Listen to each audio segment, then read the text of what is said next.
Hello student, स्वागत है आपका एक और महत्वपूर्ण वीडियो में। आज के इस वीडियो में हम साइंस यानी विज्ञान के वन लाइनर क्वेश्चन को हिंदी में पढ़ेंगे। जो भी हिंदी मीडियम के स्टूडेंट हैं उनके लिए वीडियो काफ़ी इंपॉर्टेंट है, क्योंकि आज हम विज्ञान से संबंधित जो प्रश्न विभिन्न कंपटीशन एग्जाम में पूछे जाते हैं के प्रश्नों को शामिल करेंगे, ताकि आपको ऐसे प्रश्न मिले तो आप इसके उत्तर आसानी से दे सकें। तो चलिए वीडियो को आरंभ करते हैं। साथ ही अगर चैनल पे नए हैं तो चैनल को सब्सक्राइब अवश्य कीजिएगा और साथ में बने बेल नोटिफिकेशन को ऑन कीजिएगा, ताकि ऐसी महत्वपूर्ण वीडियो आपको लगातार मिलती रहे, ताकि आप कंपटीशन एग्जाम के लिए खुद को बेहतर रूप से तैयार कर सकें। तो चलिए समय नष्ट न करते हुए वीडियो आरंभ करते हैं। पहला क्वेश्चन लेते हैं कि सर्वप्रथम रक्त परिसंचरण तंत्र का अध्ययन किसने किया था? तो इसका सही जवाब होगा विलियम हार्वे। वहीं आगे बात करें तो दिल की धड़कन को प्रारंभ करने का जो कार्य है वह किसका है? तो इसका जवाब होगा आपका पेस मेकर ही दिल की धड़कन को प्रारंभ करता है। चलिए तीसरे प्रश्न की ओर चलते हैं। तीसरा हमारा है कि हाइड्रोजन बम किस सिद्धांत पर आधारित है? तो इसका सही जवाब होगा आपका नाभिकीय संलयन। यह नाभिकीय संलयन पर आधारित है हाइड्रोजन बम का सिद्धांत। तो चलिए आगे बढ़ते हैं। एक द्रव बूंद की प्रवृत्ति गोल आकार लेने की होती है, इसका क्या कारण है? आप देखते होंगे जब आप पानी की बूंद को गिराते हैं तो वह अपने आप ही गोल हो जाता है। यह क्यों होता है? इसका सही जवाब होगा पृष्ठ तनाव के कारण। तो पृष्ठ तनाव के कारण ही पानी की बूंद जब गिरती है तो वह गोल हमें नजर आती है, गोल हो जाती है। अगले प्रश्न की ओर चलते हैं। जल में घुलनशील विटामिन है, पानी में ऐसा कौन सा विटामिन है जो घुल जाता है? तो इसका सही जवाब होगा विटामिन बी और सी। वैसे आपको सी अधिकतर ऑप्शन में मिलते हैं। तो चलिए आगे बढ़ते हैं। पृथ्वी का घूर्णन अक्ष इसकी कक्षा के तल पर लंबवत नहीं है, यह झुकाव किसके लिए जिम्मेदार है?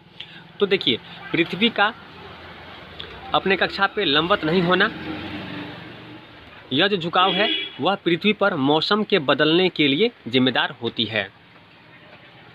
चलिए आगे बढ़ते हैं। कौन से एकमात्र भारतीय वैज्ञानिक है जिसने भौतिक के क्षेत्र में नोबेल पुरस्कार प्राप्त किया? तो वह है डॉक्टर सीवी रमन। आगे बढ़ते हैं। किसने न्यूटन से पूर्व ही बता दिया था कि सभी वस्तुएं पृथ्वी की ओर गुरुत्वाकर्षित होती है? तो इसका सही जवाब है ब्रह्मगुप्त के द्वारा ही सबसे पहले बताया गया था कि पृथ्वी पर वस्तु क्यों गुरुत्वाकर्षित होती है, यानी कि न्यूटन से पहले ही ब्रह्मगुप्त ने ये बातें हमें बताई थी। धान का प्रसिद्ध रोग खैरा रोग किसके कारण होता है? तो यह है जस्ता की कमी के कारण। धान की प्रसिद्ध रोग जिसे हम खैरा रोग बोलते हैं वह जस्ता की कमी के कारण होता है। चलिए आगे बढ़ते हैं कि कौन सा प्रोटीन रक्त को थक्का जमाने में मदद करता है? यह है फाइब्रिनोजेन नामक प्रोटीन जो होता है वह रक्त को थक्का जमाने में मदद करता है। कौन सी जहरीली गैस हमारे रक्त में हीमोग्लोबिन के साथ मिल जाती है और हमारी मृत्यु का कारण बनती है? तो वह है कार्बन मोनोऑक्साइड। आगे बढ़ते हैं। झरने में जब जल ऊंचाई से गिरता है तो उसका ताप हो जाता है क्या? जब झरने से पानी ऊंचाई से गिरता है तो उसका ताप क्या हो जाता है? बढ़ जाता है। चलिए आगे बढ़ते हैं।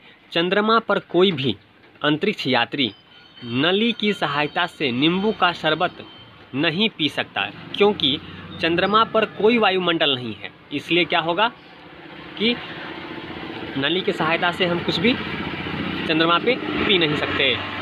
कौन सा जीव अपनी त्वचा से श्वसन करता है? काफ़ी महत्वपूर्ण है। कौन सा जीव अपनी त्वचा से श्वसन करता है? वह है केंचुआ। केंचुआ जो है अपनी त्वचा से श्वसन कार्य करता है। आगे बढ़ते हैं। शरीर के भीतर रक्त परिभ्रमण में समय लगता है कितना समय? लगभग 23 सेकेंड। ठीक है। डेसिबल क्या है? तो डेसिबल ध्वनि स्तर की एक माप है। उम्मीद करता हूँ ये सब आपको मालूम होगा। अगर नहीं मालूम है तो आप वीडियो को पूरा देखिए, पूरा सुनिए, आपको अच्छे से विज्ञान से पूछे जाने वाले प्रश्नों के उत्तर जवाब आपको मालूम हो जाएंगे। तो चलिए आगे बढ़ते हैं। कॉपर सल्फेट के विलयन में बिजली के वाहक क्या हैं? तो आयन। बिजली के वाहक क्या है? आयन है। कॉपर सल्फेट में बिजली का जो वाहक है वह है आयन। आयन की वजह से ही कॉपर सल्फेट में बिजली के विलयन में बिजली वाहक होता है, तो वो आयन की वजह से। मानव शरीर में परिसंचरण तंत्र के अंतर्गत रक्त महाधमनी में प्रवेश करती है तो वह बाएं सिरा से प्रवेश करती है। ठीक है, यह ध्यान रखेंगे। आजकल कार्बन डाइऑक्साइड यानी कि CO2 के उत्सर्जन में सर्वाधिक योगदान करने वाला देश कौन सा है? तो वह है संयुक्त राज्य अमेरिका। ठीक है, वातावरण की परिस्थिति से बचने के लिए हर साल एक विशेष समय में दूर स्थानों के लिए उड़ान भरने वाले पक्षी क्या कहलाते हैं? तो ऐसे पक्षी क्या कहलाते हैं? प्रवासी पक्षी हैं। आपने कई बार पहले भी सुना होगा। वैसे पक्षियों को हम प्रवासी पक्षी कहते हैं। चलते हैं 21वें प्रश्न की ओर। तो जल का सर्वाधिक शुद्ध रूप क्या होता है? नदी का, तालाब का या फिर वर्षा का? तो सही जवाब क्या होगा? वर्षा। वर्षा का जल जो होता है वह सर्वाधिक शुद्ध रूप होता है जल का। ठीक है, मनुष्य में पाचन क्रिया कहाँ प्रारंभ होती है? तो मनुष्य जब खाना आरंभ करता है यानी कि उसके मुख से ही पाचन की क्रिया आरंभ हो जाती है। तो सही जवाब होगा मुख। मनुष्य में पाचन क्रिया प्रारंभ कहाँ होती है? तो मुख से होती है। सोते समय रक्तदाब घटता है या बढ़ता है? तो देखिए, सोते समय मनुष्य का जो रक्तदाब होता है वह घटता है। आगे बात करते हैं कि मानव रक्त का pH मान कितना होता है? मानव रक्त का pH मान की बात करें तो वह 7.4 होता है यानी कि 7.4 होता है। चलिए आगे बढ़ते हैं 25वें क्वेश्चन की ओर। सोडा वाटर में नींबू का रस डालते ही बुलबुले निकलते हैं क्योंकि इसमें होता है क्या? क्षार। क्षार होता है, इसी वजह से बुलबुले निकलते हैं। आगे बढ़ते हैं। कटे हुए सेब का रंग कुछ देर बाद भूरा हो जाता है। आपने देखा होगा जब भी आप सेब काटते होंगे कुछ देर छोड़ देंगे तो उस पर देखते होंगे भूरा भूरा रंग आ जाता है, क्योंकि वह वायु से क्रिया करके बना लेता है क्या? Iron oxide. आयरन ऑक्साइड की वजह से ही कटे हुए सेब पर कुछ समय बाद भूरा रंग हमें देखने को मिलता है। तो कारण है आयरन ऑक्साइड। चलिए 27वें प्रश्न की ओर चलते हैं कि थायराइड ग्रंथि से थायरिक्शन स्रावित करने के लिए उत्तेजित करने वाला अंतः स्रावी हार्मोन कौन सा है? तो वह है TSH। 28वें प्रश्न की ओर चले तो पाचन क्रिया में प्रोटीन किस पदार्थ में बदल जाते हैं? तो यह इसका उत्तर होगा एमिनो अम्ल। एमिनो अम्ल इसका सही जवाब है।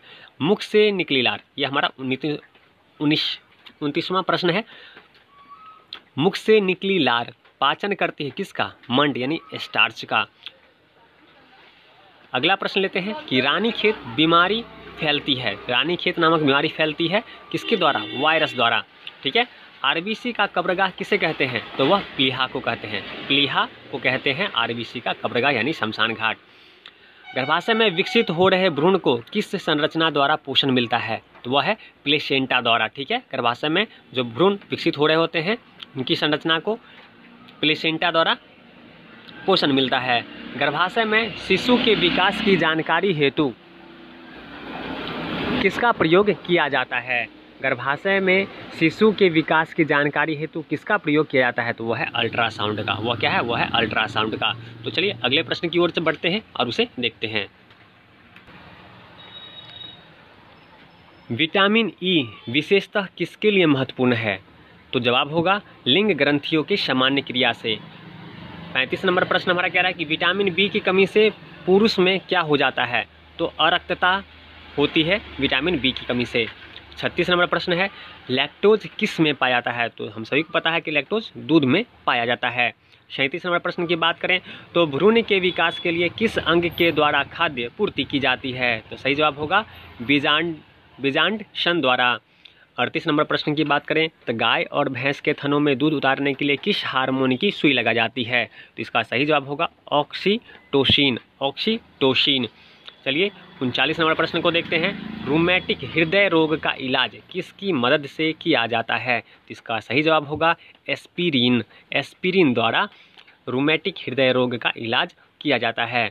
40 नंबर प्रश्न कह रहा है कि मनुष्य की लाल रुधिर कोशिका यानी कि RBC का जीवन काल कितना होता है? तो मनुष्य की जो लाल रुधिर कोशिका RBC होती है उसका जीवन काल 120 दिन का होता है। ये याद रखेंगे, काफ़ी इंपॉर्टेंट है। इटाई रोग किस धातु के कारण होता है? तो इसका सही जवाब है कैडमियम के द्वारा। कैडमियम के कारण इटाई रोग होता है।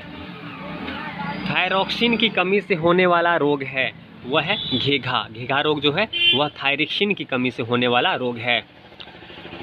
43 नंबर प्रश्न कह रहा है कि प्रथम कोशिका की उत्पत्ति किस स्थान पर हुई? तो वह होगा जल में। प्रथम कोशिका की उत्पत्ति कहाँ हुई? जल में।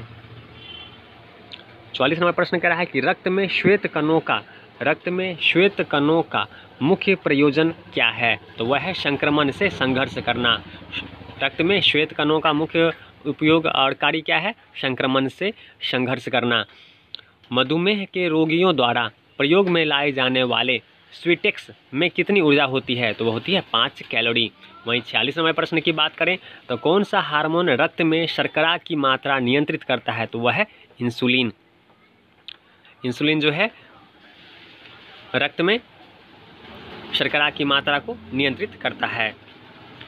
47 नंबर प्रश्न कह रहा है कि मानव शरीर में औसतन ऑक्सीजन तत्व की प्रतिशतता कितनी होती है? कितने प्रतिशत मनुष्य के शरीर में ऑक्सीजन होता है? तो वह है 65%। चूने में पानी मिलाने पर कौन सी गैस निकलती है? तो वह है कार्बन डाइऑक्साइड। हरी मेहंदी में निम्न में से कौन सा पदार्थ पाया जाता है जिसके कारण वह लाल हो जाती है? तो कारण है लासोन। लासोन पदार्थ पाया जाता है मेहंदी में, इसलिए वो लगाने से उसका रंग लाल हो जाता है।